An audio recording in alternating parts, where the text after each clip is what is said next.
Utapata watoto wanagombana barabarani na mtoto mmoja anaongea mambo mabaya sana juu ya watoto wengine, juu ya watoto hawajatoka kwa nyumba moja, watoto si wa familia moja, au watoto hawana baba mmoja na mama mmoja.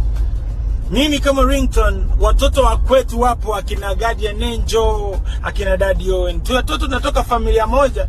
Tunaweza kuwa na issues zetu za kifamilia, familia zote ziko na issues, lakini wao wakiniongelea, maybe wanaweza niongelea huko sitting room, kitchen, bedroom, na hawawezi kuniongea vibaya nje.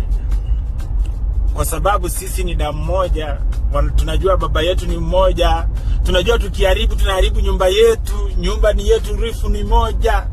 Ukiona yule mwenye anataka sana kuharibu familia, hatoki kwa hiyo family, anatoka familia nyingine. Maana yake anajua akiharibu hii, yeye anakuwa mahali, anajua mahali atakoenda kulala. Sisi watoto wa familia moja hatujui mahali kwingine tunazaenda tuite nyumbani kama si hapa katika nyumba ya baba yetu Yesu Kristo wa mbinguni.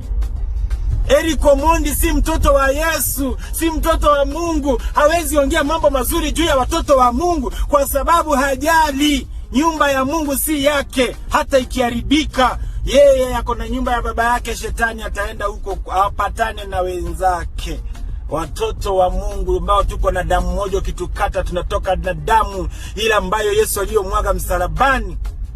Hatuongeleleani vibaya, hatuchukiani. Mungu ni upendo, tunapendana, uchi tunafunikana. Ukipata ndugu yako ako uchi barabarani, uwezi mtangaza, uwezi msema baba, unamfunika. Basi Omondi, wewe si mtoto wa Mungu.